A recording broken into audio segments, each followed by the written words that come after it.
Hello everyone! projectPet here with a new DIY video.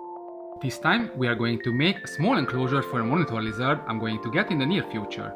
I'm not going to tell what species it is, let it be a surprise for later. All I can tell is this enclosure is going to be a temporary one because the terrarium we are about to make is going to be small, but the animal will grow big. Why the small terrarium then? Well, the monitor lizard is still a baby and being kept with other hatchlings, and if I take her away from her roommates, she will probably be pretty insecure for a while. This can be helped by keeping her in a smaller enclosure, which often makes baby reptiles to feel more secure. So what kind of enclosure are we going to create? It's going to be small, light, and will need only a few features to be perfectly functional. It needs a basking ledge and an aesthetically pleasing background. When the monitor outgrows the enclosure, it will house one of my leopard geckos, so there is no need for extreme measures, but I want it to look good. For the project, I chose to upgrade one of my unused enclosures, which I really hated because how it looks. This was a perfect occasion to get rid of that ugly terrarium and create something nice at the same time. I'm really excited to go forward with upgrading my reptile room, even this is going to be a small step of the long journey. The very first step is to break down the old background, which I do happily. Getting rid of the ugly old one gets me closer to achieving my goal. When the terrarium is clean, we can move on to the next step, which is spraying the back of the terrarium with expanding foam to make the base of the background. We could make the whole background out of cement, but the result would be an extremely heavy enclosure and we don't want that. Once all the foam is sprayed out, we spray the whole thing down with water, then let the foam to expand. Spraying it down with water makes the foam expand more. I let the foam dry for 24 hours. Sometimes the surface hardens fast while the inside is still runny, so it's good to wait a whole day before you cut into it. When it dries out completely, we can start shaping the whole thing, creating the main features of the background. We have to make sure that all the surface is skinned because the outer layer is too smooth for the cement to get a grip on. The inside of the foam is full of tiny holes left by the air bubbles. This porous surface will be a perfect base for our first layer of cement. For the first layer, we'll create a very light mixture. This coat's only job is to prepare the surface and make the following layers to stick to the background even more. Believe me, it's worth to make the preparation, it will make our job 10 times easier.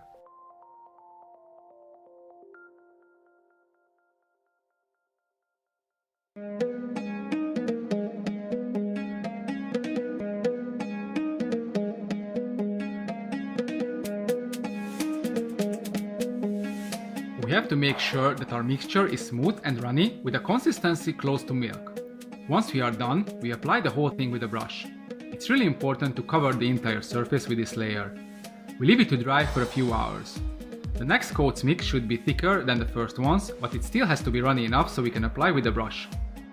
Again, the entire surface should be covered, this time with a 2 to 3 mm thick layer. If the cement is evenly distributed, the background would be hard enough for a gecko species. But let's not forget, we are going to keep a monitor lizard in this enclosure, and monitors love to dig. If the background has a weak spot, the lizard will certainly find it and would rip the whole thing apart. That's why we create a third mix which will provide the mass of the background. The mixture's consistency should be thick, like you would use for constructions. I like to leave the second layer dry for 24 hours, then apply the third one. This final layer is applied with a spoon. It's way too thick for a brush.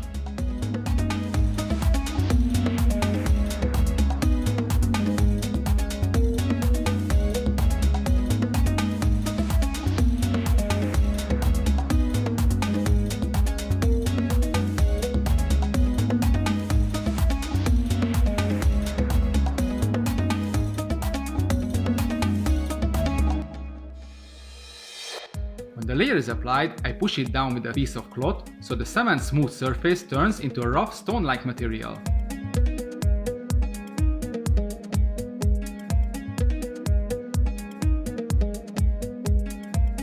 We enhance this effect by brushing the whole thing with a dry brush once the cement dries a little.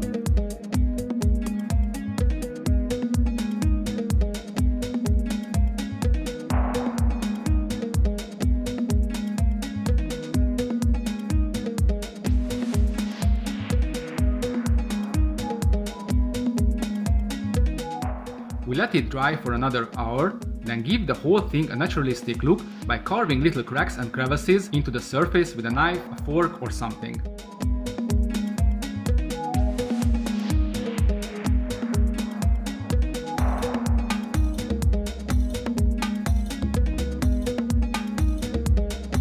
Also, we leave it dry out completely, spraying down the surface with water every 2 to 3 hours so it won't crack while drying.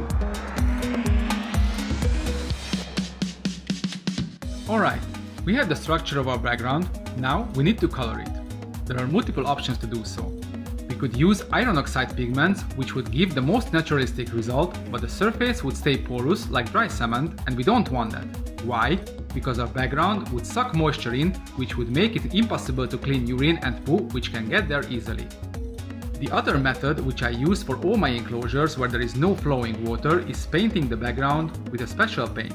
This paint is used to cover the exterior side of walls of houses, like that the walls become weatherproof and really resistant. That is what we want for our background. It will be really nice if we can clean its surface with a wet piece of cloth. We start everything with a simple white coat. There is no need for colors yet. The first round is only to give a protective layer to the cement. Let's apply the paint generously, most of it will get sucked into the cement. Once we are done, we leave it dry for 1 day. Probably it would dry even faster, but I like to leave it just to be sure. The second white layer is applied just like the first, but now we have to even the paint out carefully, with watching not to make the tiny cracks and crevices disappear by adding too much paint to the surface. We need to leave this layer to dry for 24 hours too, this time really leaving it till the full duration because it won't get sucked into the cement like the first layer. The third coat will be the base color of our background. For that, we mix coloring paste with the same exterior paint we used for the first 2 layers.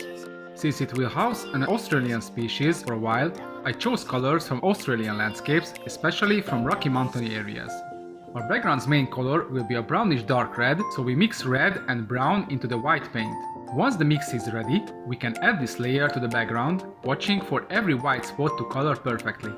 We leave this coat to dry for another 24 hours.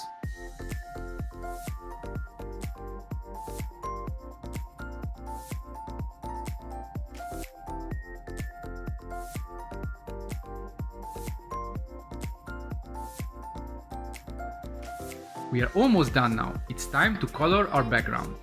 First, we paint yellow on the base red. When we are done with the yellow, we use a light caramel, then white to accent the edges even more. This is the artistic part of the process, so no need to hurry, especially because this will give the final look of the background. For coloring, I use only coloring paste, only white comes from the initial exterior paint. This part is where everybody can choose wherever direction the terrarium should go. All the colors, the variations, you can pick however you want, however, I strongly recommend to pick a photo of a landscape you like and pick the colors from it. Believe me, the result will be more naturalistic.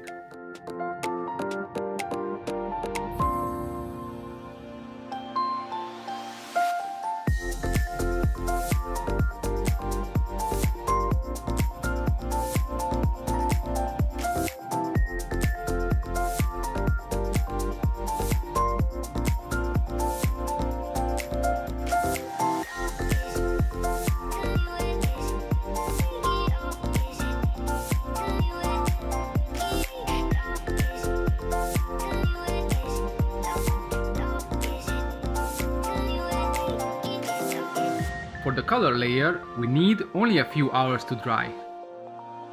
Now we are done. The background is ready. We can place it to its final place where it will stand as long as we want, and we can move on to furnish the enclosure, but that will come in the next video. See ya!